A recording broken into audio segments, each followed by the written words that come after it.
The relentless Colorado sun beat down, blinding me as I squinted at the empty expanse where just 10 minutes prior our car had stood. My wife Chloe and her gaggle of friends, Ela, Stephanie, and Lauren, vanished. At first, a bitter laugh almost escaped me. This had to be one of their twisted games. They thrived on pushing my limits, testing how much I could stomach before I snapped. 5 years of marriage had etched their petty cruelties into my skin, the way they'd snicker at my expense, Chloe often joining in instead of offering a shred of defense. But this felt different. My phone still clung to the car charger, my wallet nestled in the glove compartment. All I possessed was the faded t-shirt clinging to my back, the worn jeans I stood in, and a gnawing emptiness that expanded with each dragging minute. We were en route to a 3-day lake trip at Stephanie's family cabin, a journey I dreaded from the outset. Chloe had pleaded, insisted it would be a chance for me to bond with her inner circle. The prospect filled me with a leaden unease. Her friends had always treated me as an outsider, their barbs and inside jokes a language I never quite grasped. Yet I'd relented, driven by a love, or what I desperately hoped was love. The gas station was a desolate outpost, a mere smudge of civilization clinging to the highway's edge, its sign flickering like a dying star, a lone pump standing sentinel. I ducked inside for a quick bathroom break, a naive assumption that they would wait. They always waited, except this time. An hour bled into the cracked asphalt as I paced, kicking at loose pebbles, a hollow mantra echoing in my head. They'll be back any second. The crunch of tires on gravel, Chloe's voice sharp with false amusement. Gotcha. But the road remained stubbornly silent. 2 hours later, sweat slicked my neck, my throat a parched wasteland. The last few days replayed in my mind, a film reel of subtle malice. Stephanie's saccharine smile as she accidentally spilled coffee on my lap. Lauren's whispered confidences with Chloe, followed by shared giggles and sidelong glances in my direction. Ela's detached observation, a smug smirk playing on her lips. I should have seen it. They were orchestrating something, and I, the fool, had been too blind to notice the rising tide of their contempt. A semi-truck rumbled to a halt, its engine a guttural growl that shattered my grim reverie. The driver, a hulking figure with a salt and pepper beard and a stained baseball cap, leaned out of the window. "You all right there, buddy? Been standing there a while." His voice was rough, yet held an unexpected note of kindness, and it struck me with the force of a physical blow. No, I wasn't all right. They weren't coming back. Chloe wasn't coming back. I swallowed hard, fighting to keep my voice level. "Yeah, my ride, it left. Any chance you could help me out?" He nodded, a knowing look in his eyes, as if this wasn't the first time he'd encountered someone stranded on this forgotten stretch of highway. "Hop in. Where you headed?" I didn't even know. Home, to Chloe, to the life we'd built. But as I climbed into the cab, something inside me shifted, a tectonic plate grinding against another. 5 years of her dismissive laughter, her casual disregard, her tacit permission for her friends to treat me like discarded trash, it all surged through me, a scalding wave of resentment. I stared out the window, watching the gas station shrink in the side mirror, a monument to my humiliation receding into the distance.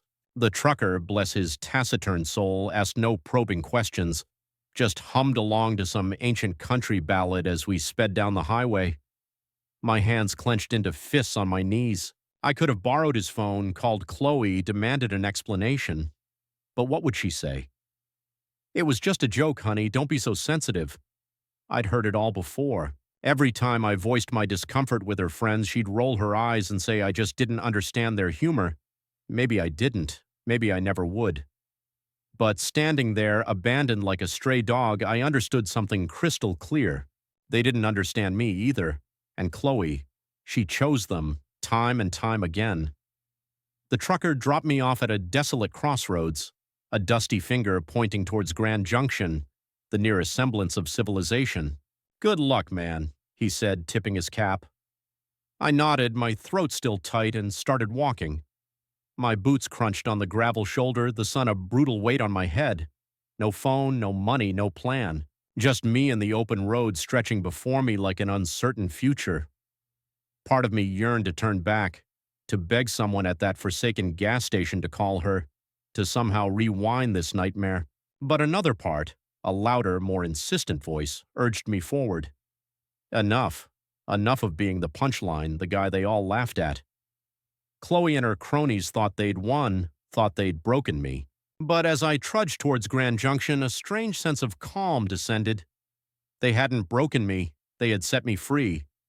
I had no idea what awaited me in that distant town, no clue how I'd eat, where I'd sleep, how I'd navigate this sudden void. But for the first time in what felt like an eternity, I wasn't consumed by what Chloe would think. Her friend's next cruel jest held no sway. I was alone, yes, but not helpless. The road stretched before me, an endless, empty canvas, and I kept walking. They had left me behind. But perhaps, just perhaps, it was the greatest kindness they could have shown. Maybe this was my chance to finally discover who I was without her, without them. By the time the sun began its fiery descent, painting the sky in hues of bruised orange and defiant gold, a decision solidified within me. I wouldn't go back. Not to Chloe, not to that life. Whatever came next, it would be mine. I stood at that dusty crossroads where the trucker had deposited me, the relentless Colorado wind whipping small cyclones of dust around my worn boots. Grand Junction lay somewhere ahead, a hazy promise on the horizon, but I possessed no map, no phone, not a single coin in my pocket. Only the clothes on my back and a head teeming with a maelstrom of thoughts. Chloe and her clique had cast me adrift, and a part of me still ached to find a way to call her, to hear her voice, to demand she turn that car around. But then I remembered her laughter as Stephanie accidentally upended my beer at the lake last summer, the casual shrug of her shoulders when I'd pleaded with her to stand up for me. 5 years of that. 5 years of feeling like a tolerated guest in my own marriage. No, I wouldn't call her. Not this time. I started walking towards the faint glow on the horizon, my sneakers crunching on the loose gravel. The sun still beat down with a vengeful intensity, baking the earth, and sweat plastered my t-shirt to my back. I had no idea how far Grand Junction was, miles, probably, but I didn't care. Each step felt like a deliberate severing, leaving her behind, one dusty footprint at a time. My thoughts kept circling back to that desolate gas station, the moment I'd emerged from the grimy bathroom to find only empty asphalt. They had planned this, hadn't they? Chloe, Stephanie, Ela, Lauren, all giggling in the car as they sped away, thinking it a hilarious prank to abandon me. I could almost hear Chloe's dismissive pronouncement, "He'll figure it out. He always does." Well, I was figuring it out now, just not in the way she expected. A beat-up pickup truck rattled past and I instinctively stuck out my thumb, a desperate plea for salvation. The driver, a man with a stubbled beard and a faded flannel shirt, slowed down, peering at me from the window as if unsure if I was a lunatic. "Need a lift?" he asked, his eyes narrowed with suspicion. "Yeah." "Grand Junction," I managed, striving for a semblance of normalcy. He nodded curtly. "Hop in. Headed that way myself." I slid into the passenger seat, a wave of exhausted relief washing over me. The cab smelled of stale cigarettes and motor oil, but it was a vast improvement over the unforgiving highway. "What happened to you?" he asked as we pulled back onto the road. I hesitated, then offered a shrug that felt heavy with unspoken truths. Got left behind by people I thought I could trust. He grunted, a sound that suggested he'd heard that particular lament more times than he cared to count. "Happens out here more than you think." He dropped me off on the outskirts of Grand Junction, a cluster of low-slung buildings and a blinking traffic light marking the town's edge. "Take care, man," he said, touching the brim of his cap before driving off. I stood there taking in my surroundings. A small town, a patchwork of faded brick storefronts and the familiar glow of chain stores. People went about their lives, oblivious to the small apocalypse that had just unfolded in mine. But for me, everything had changed. No wallet, no ID, no way to prove who I was. I needed help, and fast. A few blocks down the street, a sign caught my eye. A simple building with a crudely painted cross. Homeless shelter. A knot tightened in my stomach at the thought. Me in a shelter. But what choice did I have? Inside, it was dim and smelled of bleach and stale coffee. A man behind a cluttered desk looked up. Roy, his name tag read. He was older, maybe 50, with a shaved head and eyes that seemed to see right through me. Lost or just plain broke? He asked, his gaze assessing. Both, I admitted, rubbing the back of my neck. Got dumped on the highway. No money, no phone, nothing. Roy didn't even blink. Happens. Name? Mike, I said, deciding on the simple truth for now. He slid a clipboard across the counter with a form attached. Fill this out. We'll find you a bunk for the night. Figure out the rest tomorrow. That night I lay on a thin cot in a room full of snoring strangers, staring at the cracked ceiling. My mind refused to quiet. Chloe's face kept flashing before my eyes, her voice, her laughter.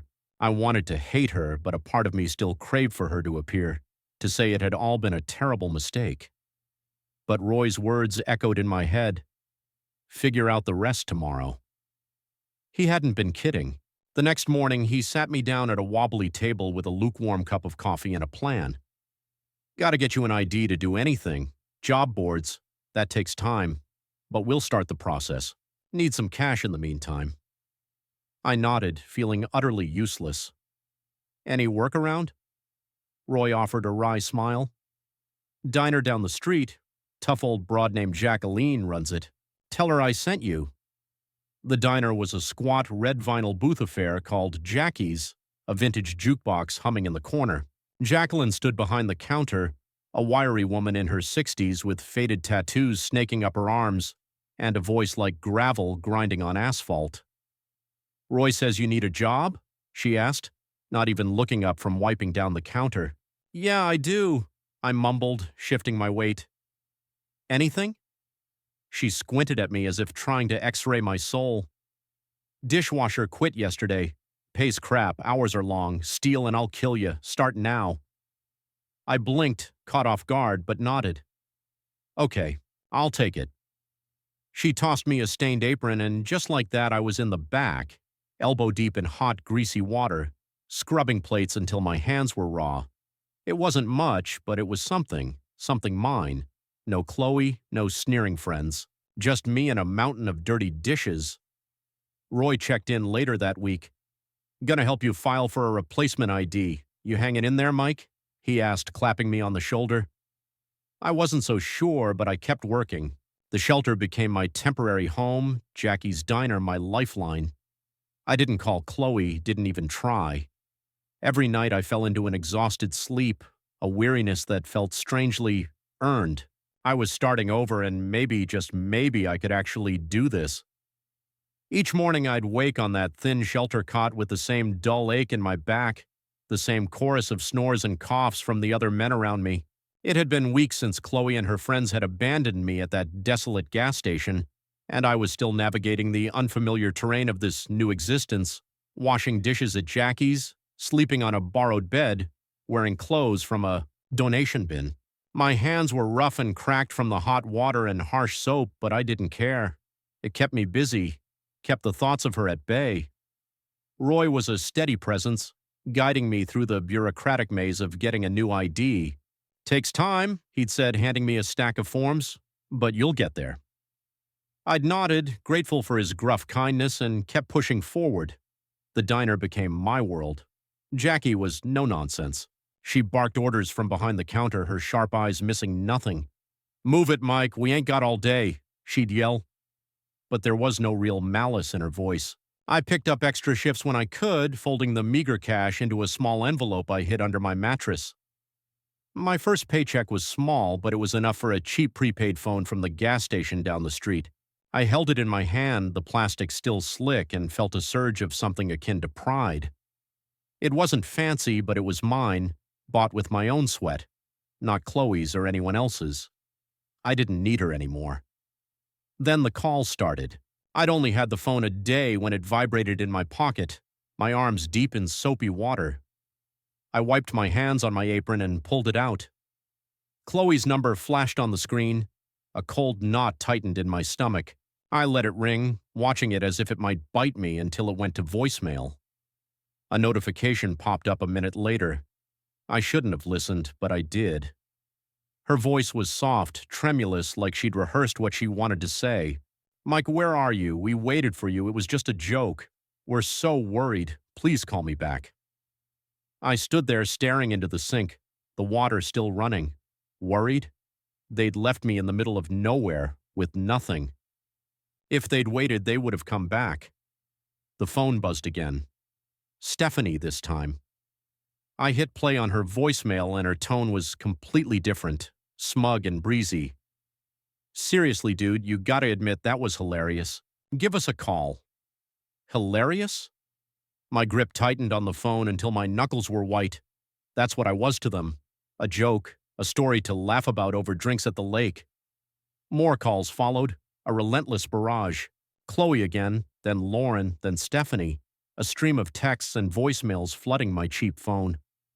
"We miss you. Where did you go? This isn't funny anymore." I scrolled through them all, a hollow ache in my chest, my head swimming. Chloe's words echoed in my mind, the fake concern, the crocodile tears. She didn't care. None of them did. That night I sat on my cot in the quiet of the shelter, the only sounds the creak of springs and the hum of the ancient heater. The phone glowed in my hand, their messages illuminating the small screen. I listened to Chloe's first message again, then Stephanie's, then one from Lauren where she just giggled before the recording cut off. My thumb hovered over Chloe's number. Part of me wanted to call, to scream at her, to demand why, but what would it change? She'd just laugh or dismiss it or cry and somehow make me feel guilty, like always. I'd swallowed their poison for years, smiled through the pain because I thought that's what a good husband did. Not anymore. I scrolled through the list, Chloe, Stephanie, Ela, Lauren, and blocked each one. My finger trembled slightly as I did it, but as soon as the last name disappeared, the phone went silent. No more vibrations, no more lies. I leaned back against the wall, exhaling a breath I hadn't realized I'd been holding. It felt like cutting a rope that had been binding me for years. They couldn't reach me anymore. They didn't get to decide how this ended. I did. The next day I went back to the diner like nothing had happened, plunging my hands into the greasy water, letting the heat sear away the last echoes of their voices in my head. Jackie noticed something was off. "You're quiet today," she said, tossing me a rag to wipe down the counter. "Trouble?" I shrugged, not wanting to get into it. "Just dealing with some things." She snorted. "Just make sure it don't mess with my kitchen. Deal however you gotta." I managed a small smile. She didn't care about my dramas, just the work. It was refreshing. Roy stopped by later, handing me a slip of paper with a case number for my ID. "Moving along," he said. "You holding up?" I nodded, better than I thought I would. He clapped me on the shoulder and left me to it. By the end of the week, I'd saved enough to buy a worn jacket from the shelter's donation pile. Nothing fancy, but it kept the chill out. That night, I went back to my cot. The prepaid phone lay silent in my pocket, and I felt lighter. Chloe and her friends were gone, excised like a bad habit. I didn't need their apologies or their excuses. I had a job, a bed, a plan. Small things, but they were mine. The ache was still there, a phantom limb of betrayal. But it was fading. With every plate I washed, every dollar I saved, I was building something new, something they couldn't touch. And for the first time in a long time, I fell asleep without seeing her face in my dreams. Months bled into each other at the diner, a rhythm of clattering plates and sizzling grease. Things started to settle, not perfectly, but with a steady hum of routine. The shelter was still my address, but I'd managed to squirrel away enough cash to rent a tiny studio apartment above a laundromat in Grand Junction. It wasn't much, a single room with a sagging mattress, a temperamental hot plate, and a bathroom so small I could barely turn around. But it was mine. No more arguments, no more snoring strangers. Just a key in my pocket and a door I could lock. Jackie saw the relentless hours I put in at the diner and bumped me up to a prep cook. which meant more hours and a sliver more pay. I chopped onions and peeled potatoes in the cramped kitchen, the rhythmic thud of the knife a strange sort of meditation, keeping my hands busy and my mind blessedly vacant. It was hard work, but it felt honest, like I was earning something real. The nights were still the hardest. I'd lie on that creaky mattress, staring at the water stains on the ceiling, and Chloe would creep into the edges of my thoughts. I'd see her smile, hear her laugh. Not the sharp, cruel laughter she shared with her friends, but the soft, genuine sound she'd reserved for me in the early days, before I'd become her convenient punching bag. I wondered what she was doing, if she ever missed me, even a little. Loneliness would sometimes descend like a heavy fog, a cold weight in my chest that wouldn't dissipate. But then morning would break, and I'd drag myself out of bed, pull on my worn jacket, and walk to the diner. No fear of her judgment, no bracing myself for the casual cruelty of her friends. Just me, free to breathe, free to just be Mike. And for the first time in years, that felt like enough. Like I was standing on solid ground, not sinking in quicksand. Freedom wasn't a grand gesture, it was this. My key, my meager paycheck, my choices. And I wasn't about to surrender it. I'd been living above the laundromat long enough to fall into a routine that felt strangely mine. Work at the diner, saving what little I could, sleeping in my own cramped space. The days blurred together, but they were good days, stable days. And then Sienna walked in. She started coming to Jackie's twice a week, always the same booth by the window, always with a stack of textbooks and a pen clutched in her hand. I figured she was a med student the way she'd mouth complicated medical terms to herself as she scribbled notes. Her order never varied. A Denver omelet, hold the tomatoes, double coffee, and she barely looked up when I brought it.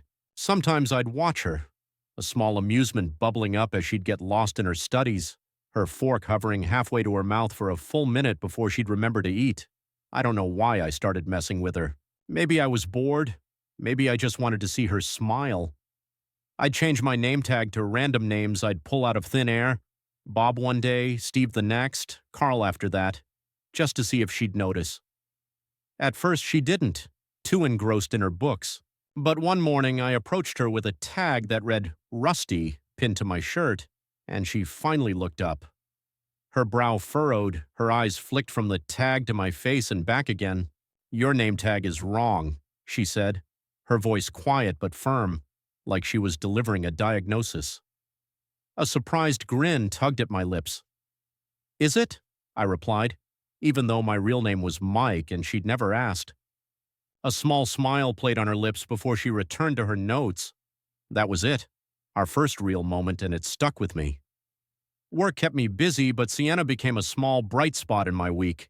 She'd come in, order her usual, and I'd find excuses to linger by her booth, refilling her coffee, clearing her plate, asking if she needed anything else. She'd nod or mumble a thanks, but that small smile of hers lingered in my mind, a quiet challenge. One day she came in looking frazzled, her hair a mess, her books heavier than usual. "Rough night?" I asked, setting her coffee down. She sighed, rubbing her tired eyes. "Exams. Haven't slept in 2 days." I nodded, not pushing, but I slipped an extra hash brown onto her plate when she wasn't looking. She noticed, glanced up at me, and said, "You're sneaky." I just shrugged. "Gotta keep you awake somehow." Our first real date wasn't even planned. One evening she came in dressed up, jeans and a nice blouse, not her usual hoodie, and mentioned that her friends had bailed on a reservation at some fancy pizza place across the street. "I'm not letting it go to waste," she said, almost to herself, then looked at me. "You busy?" I was wiping down the counter, my shift almost over, and Jackie was within earshot. "Go on, kid," Jackie barked, waving a dismissive hand. "You ain't doing nothing useful hanging around here." So I went.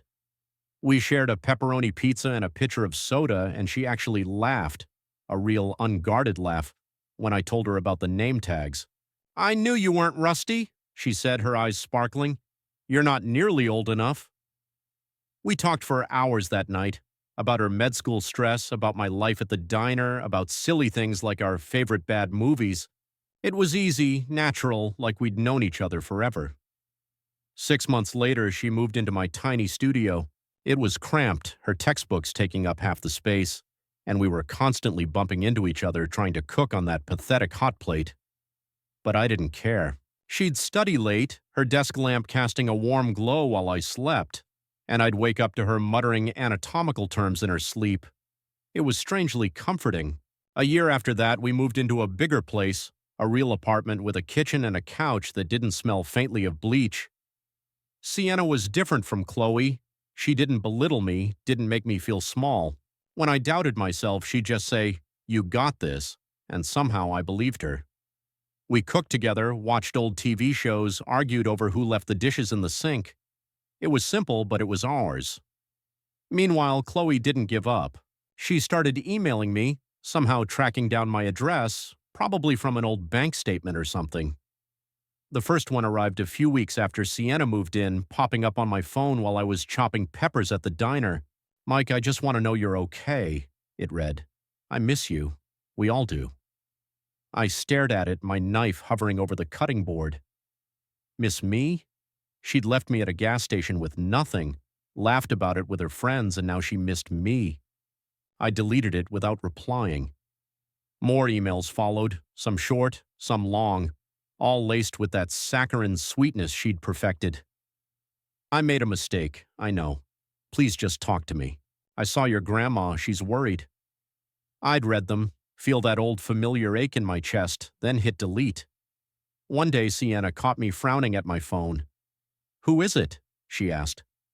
"Nobody," I said, and she didn't push. She didn't need to. I wasn't going back. Life with Sienna was good, better than I ever thought I deserved. The diner was busy, my hands were calloused and strong, and Chloe's emails were just noise I could tune out. I was building something new, something solid, and every day with Sienna was another brick in that foundation. She'd tease me about my terrible cooking, I'd laugh at her off-key singing, and we'd fall asleep tangled together on that second-hand couch. Chloe could email all she wanted. I didn't know that woman anymore. My world was here with Sienna, and I wasn't letting go. I stood in the cramped kitchen of Jackie's diner, flipping a burger on the greasy grill, the sizzle filling the air, fat spitting onto my stained apron. Business was good, better than good, actually. Sienna and I had settled into our new apartment, a step up from the shoebox above the laundromat. It had a real bedroom, a stove that didn't smoke, and a window that actually let in sunlight. Life felt solid, like I'd finally clawed my way out of that hole Chloe and her friends had thrown me into. Work was steady, too. I'd been at the diner long enough that Jackie trusted me with more than just dishes and prep work. She relied on me more, barked less, and actually nodded sometimes when I got things right. But that day, she waved me over to the counter during a slow spell, her sharp eyes fixed on me like she had something important to say. "Mike," she said, wiping her hands on a rag, "you ain't half bad at this." I chuckled, thinking she was joking, but her face remained serious. "I'm opening a second place across town, smaller but mine. Need someone to run it. You in?" I froze, spatula in hand, the burger sizzling forgotten behind me. Me? Run a diner? I'd gone from dishwasher to cook, sure, but managing a whole operation. "You serious?" I asked, my voice rougher than I intended. She snorted. "Do I look like I'm kidding? You got grit, you work hard, you don't steal, you don't whine, yes or no?" My head swam.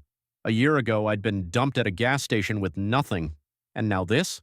I almost said no, convinced it was some kind of trick, a twisted echo of Chloe's games. That night, I sat on our worn couch, Sienna curled up beside me, staring at the TV but not really seeing it. She'd come home late from studying, dropped her bag by the door, and found me just sitting there. "What's wrong?" she asked, kicking off her shoes. I told her about Jackie's offer, my voice low, like saying it out loud would somehow make it disappear. "She wants me to manage her new diner, me, the boss." Sienna sat up, her knee bumping mine. "And you're thinking of saying no?" she asked, reading me like she always did. I shrugged, rubbing the back of my neck. "I don't know. What if I screw it up?" She took my hand, her grip surprisingly strong. "You practically run this place half the time anyway. handling orders, fixing things when she's yelling at someone. Just make it official. You can do this. Her words hit me like a jolt, a quiet confidence I hadn't realized I needed. She didn't doubt me for a second, and it was new, strange, good. Chloe would have laughed, made some snide remark about you, the boss, and her friends would have piled on. But Sienna just looked at me, calm and sure, and I nodded. Okay, I'll do it. A small smile, the one I loved, tugged at her lips, and she rested her head on my shoulder. Good. Now stop moping. We have dishes. A laugh rumbled in my chest, a weight I hadn't realized I'd been carrying lifting. We did the dishes together, her humming some off-key tune, me splashing her with soapy water. The next day I told Jackie yes. She just grunted like she'd expected it all along and tossed me a set of keys. Don't burn it down, she said, then went back to counting her till. The new diner was a hole in the wall, 10 tables, a counter, a kitchen barely big enough for two, but it was mine to run. I started the following week, juggling schedules, ordering supplies, jumping on the line when we got slammed. It was chaotic at first, waitresses forgetting orders, me burning a batch of fries, but I figured it out. Sienna was right. I was already doing most of it, just without the title. The place started to find its rhythm, regulars began to trickle in, and even Jackie stopped by once, offering a rare nod of approval. Not bad, kid, she'd said, and I felt taller than I had in years. Then the email from Chloe arrived. I was at the new diner checking inventory on my phone when it popped up. Mike, your grandma's been asking about you. Please just let us know you're alive. A familiar knot tightened in my stomach. Grandma. She'd always been kind, sending me cards even after I married Chloe. But Chloe using her now, it felt cheap, a manipulative hook to try and reel me back in. I pictured her typing it out, a practiced tear in her eye, trying to guilt-trip me like always. I deleted it, my thumb hitting the screen harder than necessary. She didn't get to use my grandma against me, not after what she'd done. I hadn't called home in a while, sure, but that was on me to fix, not her. I threw myself into the diner after that, keeping my hands busy so my mind wouldn't wander. Business picked up, truckers stopping in, locals chatting with me like I belonged.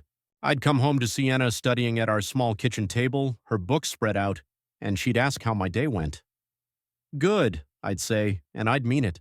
We'd make dinner, nothing fancy, just pasta or burgers, and talk about her classes, my day, the future. Chloe's emails kept coming, piling up in my inbox, unopened. She was a ghost, a shadow I could choose to ignore. My life was here. The diner, Sienna. The keys were in my pocket. They'd left me to figure things out once, and I had. Now I was building something better, something their shadows couldn't touch. Every night I'd lock up the diner, drive home to Sienna, and feel like a man who finally had solid ground beneath his feet. I was frying eggs in the kitchen of my third diner, the one on the edge of town, when my phone vibrated in my pocket. The morning rush was in full swing, truckers hollering for coffee, waitresses weaving through tables, and I almost ignored it. 15 years had carved a different man out of me. Sienna and I were married, 2 kids tearing through our house, 3 diners keeping me perpetually moving. Life was good, loud, full, nothing like the hollowed-out shell I'd been when Chloe dumped me at that godforsaken gas station. I wiped my hands on my apron, pulled out my phone, and saw it, a LinkedIn notification. Someone viewed your profile 27 times today. A cold fist clenched in my gut. I wasn't a LinkedIn guy, just a basic page with my name, the diner names, a blurry photo Sienna had forced me to take. But 27 times? That wasn't normal. I tapped the notification, the grill hissing behind me, and there she was. Chloe.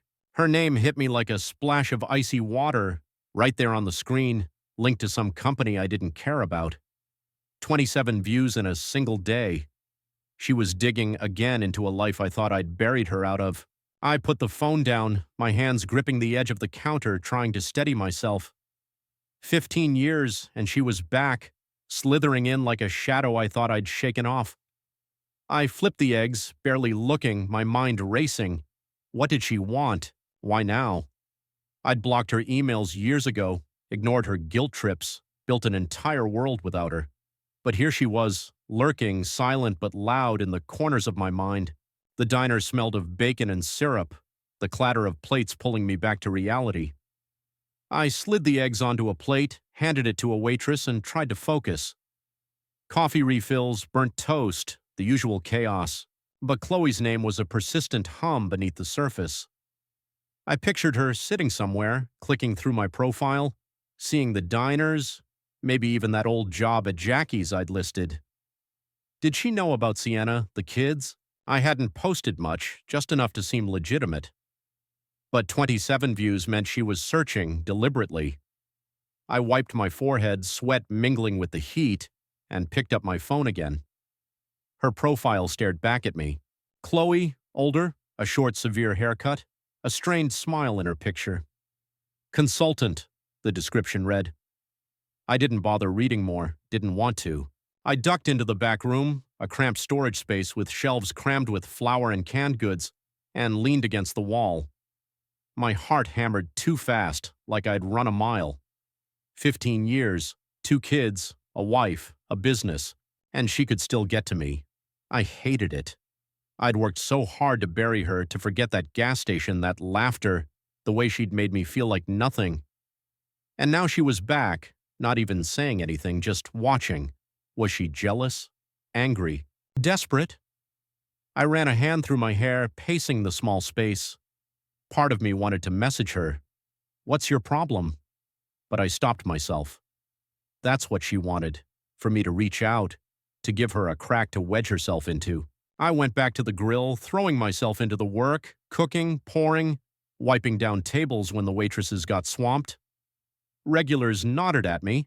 A guy asked for extra ketchup, and I kept moving, keeping my hands busy. But she was there, in the back of my mind, those 27 views an itch I couldn't scratch. That night I didn't say anything to Sienna when I got home. She was on the couch, folding laundry, the kids yelling upstairs about some game. Busy day? She asked, glancing up at me. Yeah, I said, forcing a smile and kissing her forehead. The usual. She didn't push, just handed me a stack of socks to sort, and I sat down, folding, pretending everything was normal. The house was warm, smelled of dinner, chicken and rice, Sienna's favorite. The kids came downstairs, begging for dessert. I laughed, said no, felt normal for a fleeting moment, but Chloe lingered, a ghost I couldn't quite shake. I didn't check LinkedIn again, no need to see if she'd looked anymore. 27 was enough. I helped Sienna with the dishes, her hip bumping mine at the sink, and I tried to let go of the past. My life was here. 2 kids fighting over the last cookie, a wife who didn't laugh at me, the diners I'd built from nothing. Chloe couldn't touch that, not really. Still, I went to bed with her name echoing in my head, staring at the ceiling while Sienna slept soundly beside me. The next day, I was at the first diner pouring coffee when my phone vibrated again. I didn't look, just shoved it deeper into my pocket. If it was her, I didn't want to know. I'd locked her away for years, and now she was knocking, softly but persistently. I focused on the work. The grill, the counter, the register. My hands moved, my voice was steady. She was out there, somewhere, but I was here, standing firm. Whatever she wanted, whatever game she was playing, I wasn't taking the bait, not yet. Not ever, if I could help it. I was wiping down the counter at the very first diner Jackie had hired me at when the bell above the door jingled, and they walked in. Chloe, Stephanie, and Ella. It was 3 days after those LinkedIn notifications, and I'd been on edge, half expecting something like this. Breakfast was over, just a smattering of regulars lingering over coffee, the air thick with the smell of grease and burnt toast. I saw them before they saw me. Chloe's short hair caught the light, Stephanie's entitled smirk still firmly in place, Ela looking small and like she wanted to disappear. My gut twisted, my hands freezing on the damp cloth. 15 years since they'd left me at that gas station, and now they were here, in my diner, on my turf. I didn't move, just watched as they chose a booth by the window and sat down, their voices low but familiar. I could have stayed away, let a waitress handle them, but something drew me in. Maybe anger, maybe just the need to finally put this to rest. I grabbed a coffee pot, more for something to hold than anything else, and walked over. Chloe saw me first, her eyes widening, her mouth falling open slightly. "Oh my God, it's you," she said, her voice trembling like she hadn't rehearsed the line. Stephanie leaned back, a familiar smirk playing on her lips. "Well, look who it is, the big shot." Ella just glanced up quickly, then down again, her hands nervously fiddling with a menu. I stood there, the coffee pot warm in my hand, and looked at them. Older, worn, a desperation in their eyes I hadn't expected. "What do you want?" I asked, my voice clipped, harder than I felt. Chloe leaned forward, her fingers twisting together. "Mike, can we just talk, please?" I didn't sit, didn't soften. "I'm working. Talk."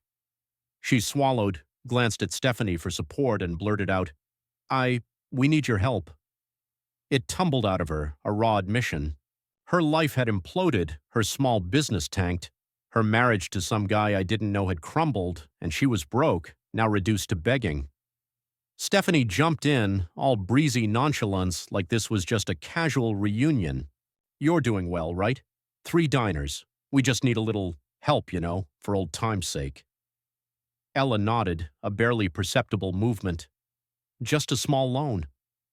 I listened, letting their words wash over me. Chloe's sob story, Stephanie's manipulative charm, Ella's guilt-ridden silence. They'd planned this, tracked me down, thinking I'd cave. I stood there, the coffee pot still warm in my hand, and watched them squirm. Chloe's eyes welled up, Stephanie's smirk faltered, Ella picked at the corner of her menu.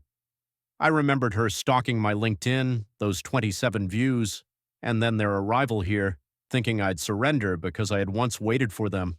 "I work here," I stated, turning away. I walked towards the office, the cramped cubbyhole with the desk and the stack of bills, my boots heavy on the linoleum floor. They wanted money after leaving me with nothing, laughing about it. Did they think I would just hand it over? I sat down, the chair protesting with a loud screech, and stared at the wall. My hands trembled slightly, not from fear, but from a cold, simmering rage. I could have yelled, thrown them out, but I didn't. I grabbed an envelope, wrote out a check, and returned. They were still there, a huddle of hushed whispers, their heads snapping up with a predatory eagerness as I approached.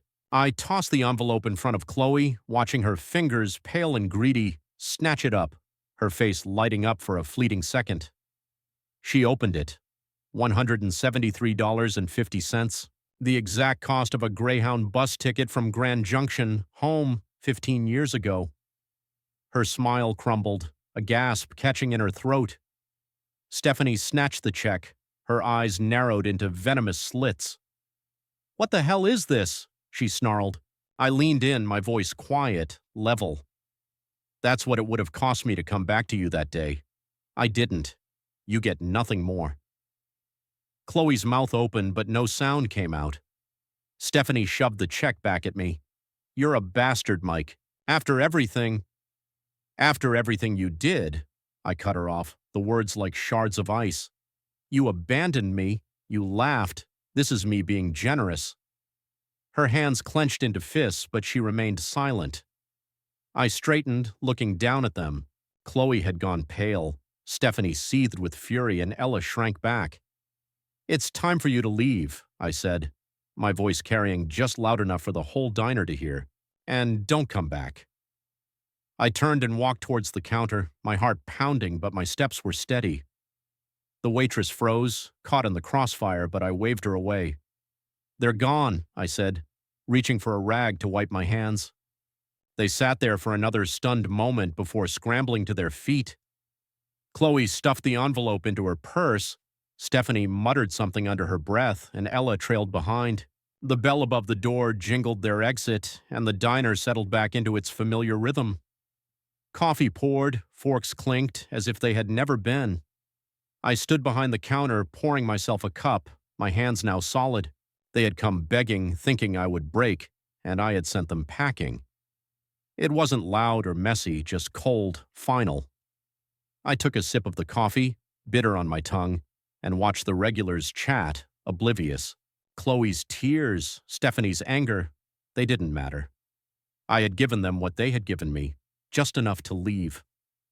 The diner hummed around me, my diner, my life, and they were no longer a part of it. I finished my shift, locked up, and drove home, the weight lifting with every mile. They had tried, and they had lost. That was all. Leaning against the front window of the diner, the cold glass a stark contrast to the lingering heat of the grill, I watched Chloe, Stephanie, and Ella in the parking lot. They had practically exploded after I'd handed Chloe that $73.50. Bus fare from Grand Junction, nothing more. Now they were a tableau of blame, arguing like children caught stealing cookies.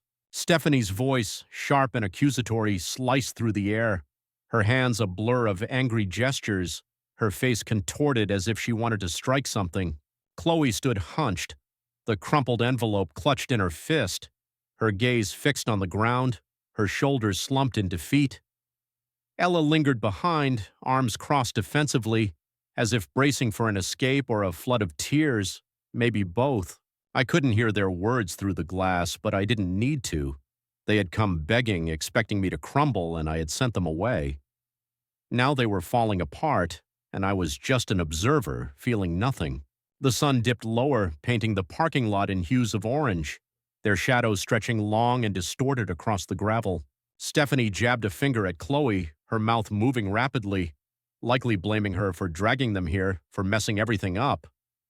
Chloe shook her head slowly, wearily, then shoved the check into her purse as if it were contaminated trash. Ella shifted her weight from one foot to the other. Her eyes flickered towards mine for a fleeting second before darting away. I didn't move, didn't blink, just stood there, my forgotten cup of coffee growing cold on the counter behind me. They could tear each other apart out there for all I cared. I had given them what they deserved, closed the book on 15 years of their garbage, and that was it.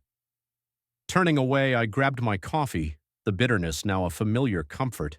The diner was quiet, just a couple of regulars lingering over pie, the jukebox crooning a forgotten melody. Slowly, deliberately, I wiped down the counter, the damp cloth absorbing the residue of the day. The waitresses moved around me, clearing tables, their glances quick and curious, but they remained silent. They knew something had happened, these three who had entered, the man who had emerged with that envelope, but I offered no explanation. "Everything all right, Mike?" one of them asked, stacking plates. "Yeah," I replied, the word clipped and final before returning to my task. I had no desire for their questions, no inclination to prolong the aftermath. Chloe and her entourage were gone, and that was enough for me. The truck rumbled beneath me as I drove home, the road ahead swallowed by the encroaching darkness, my headlights carving a solitary path through the night. My hands gripped the steering wheel, my mind replaying the scene. Chloe's deflated expression upon seeing the check, Stephanie's venomous snarl, Ella's withdrawn silence. There should have been a profound satisfaction in putting them in their place, and in large part there was, but a persistent unease lingered, a tiny splinter I couldn't quite dislodge. They had looked desperate, broken. Chloe especially, with her carefully constructed tale of a life crumbling around her.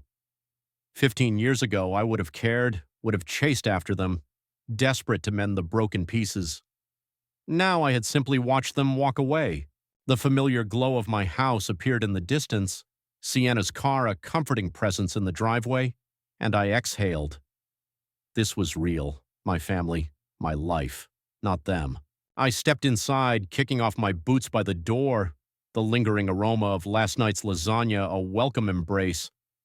Sienna sat at the kitchen table, surrounded by papers, a pen clutched in her hand, lost in her work. The muffled sounds of the children drifted down from upstairs, likely tucked in bed but not yet asleep.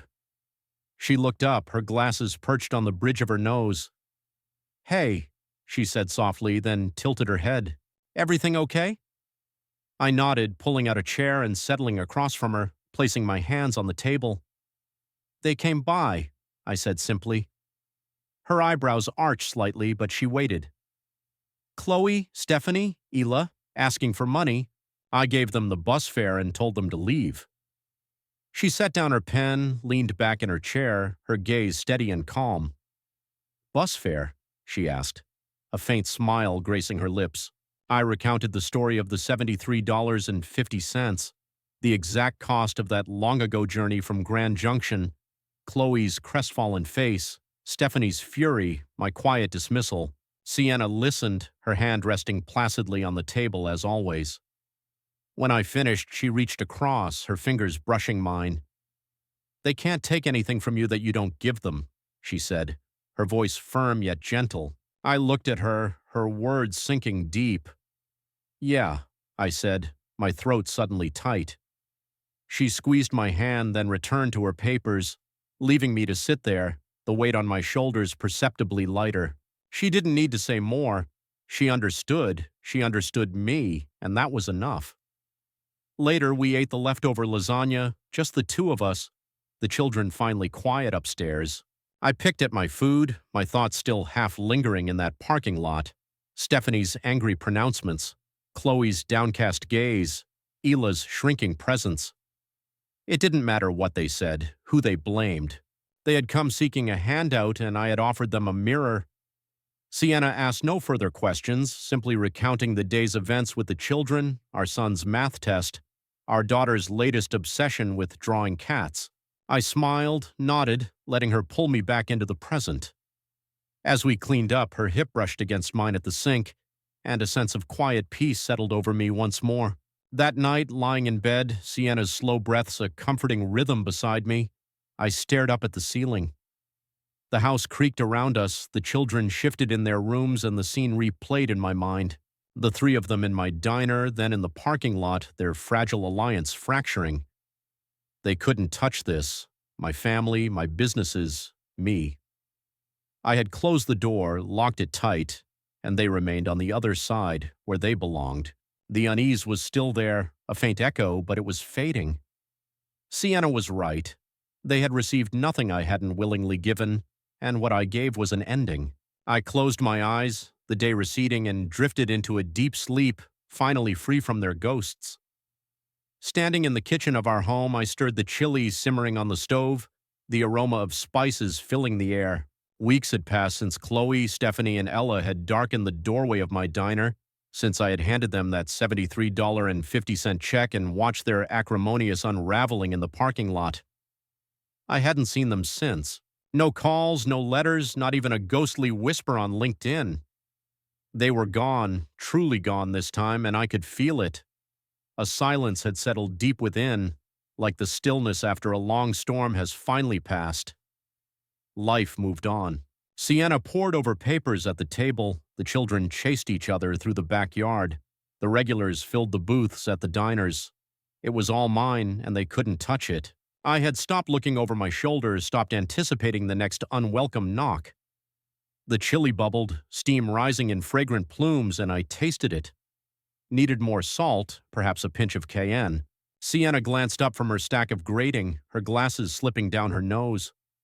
"Smells good," she said, offering that small, familiar smile I loved. "It is," I replied, a grin tugging at my lips, and she chuckled softly. The children burst in from outside, our son brandishing a dirt-cake stick, our daughter chattering excitedly about a newfound bug. "Both of you, wash your hands," I boomed, pointing towards the sink, and they groaned but complied, splashing water with reckless abandon. It was chaos, loud and messy, but it was ours. Chloe's face, the tears she had tried to sell me, faded a little more each day, replaced by this. Work was good too. I bounced between the three diners, flipping burgers, checking inventory, trading jokes with the waitresses. The regulars knew me now. Old Tom with his bottomless coffee, the trucker who always overtipped, the lady who always asked for extra napkins. They nodded, said, "Hey, Mike," and I nodded back, feeling like I belonged. Jacqueline had even stopped by the first diner one morning, her tattoos faded but her gaze still sharp. "You didn't screw it up," she'd said, looking around, before clapping me on the shoulder and leaving. High praise indeed. I'd smirked to myself as I poured coffee for a booth, thinking about how far I'd come from that gas station, from being nobody to this. I wasn't checking up on Chloe anymore. No more fake social media accounts, no more late-night searches. I had done that once, years ago, watched her play the grieving widow, but now I had no need to know. She was out there somewhere, living some kind of life after her business imploded. Her marriage crumbled. Stephanie and Ella, too, probably still angry, maybe still blaming her. It didn't matter. They had come asking, and I had closed the door. That $73.50 check was the last thing I would ever give them, just enough to leave, just like they had left me. I didn't feel bad about it. No guilt gnawed at me. I felt free. That weekend, Sienna and I took the kids to the park. It was a crisp autumn day, the leaves crunching under our boots. Our son raced ahead, kicking a soccer ball, while our daughter clung to my hand, pointing out every squirrel. Sienna walked beside me, her hand brushing mine, and we said little, content to just watch, breathe, live. For a fleeting moment, I thought of Chloe, her unexpected appearance, her wavering voice, and then I let the thought drift away. She couldn't touch this, couldn't even come close. I had built it all without her, in spite of her, and it was more than anything she had ever offered. "You're quiet," Sienna said, nudging me with her elbow. "Just happy," I replied, and she squeezed my hand, knowing I meant it. We ate the chili at home. It was a little too spicy, the kids complained, but they devoured it anyway. I sat at the table, watching them bicker over the last dinner roll, Sienna rolling her eyes at their antics. This was it. The best kind of revenge, if you could even call it that. Not a grand confrontation, not rubbing their faces in it, but simply a good, real life. Chloe had wanted me to break, to crawl back, but I hadn't. I had walked away from that gas station, walked away from her, and kept walking. Roy's shelter, Jacqueline's diner, Sienna's laughter, these kids. Every step had been mine, every piece earned. They hadn't lost because I had defeated them, but because I had stopped playing their game. The days continued their steady rhythm. School trips, shifts at the diner, quiet evenings with Sienna on the couch. I didn't look back. There was no need. Chloe was a memory, a shadow that no longer had the power to reach me. Sometimes she flickered at the edges of my thoughts, her smirk, her tears, but it never lingered. I'd turn up the radio, flip a burger, hug my daughter, and she'd vanish. The diners thrived, the kids grew. Sienna and I bickered over mundane things like whose turn it was to mow the lawn. It was simple, messy, perfect. I'd wake up early, brew coffee, stand in our kitchen looking out at the yard and feel it. A peace that ran deep and true. One evening after the kids were finally asleep, I sat on the porch with a beer, the cool air a gentle caress on my skin. Sienna came out, wrapped in a blanket, and settled beside me. "What are you thinking about?" she asked softly. I took a sip, gazing up at the stars. "Nothing," I said, then smiled. "Everything." She rested her head on my shoulder, and we sat there in comfortable silence together. Chloe was gone, truly gone, and I was here, whole. The best revenge wasn't revenge at all. It was this, right now. A life so good I didn't need to prove anything. I had made it, and that was enough.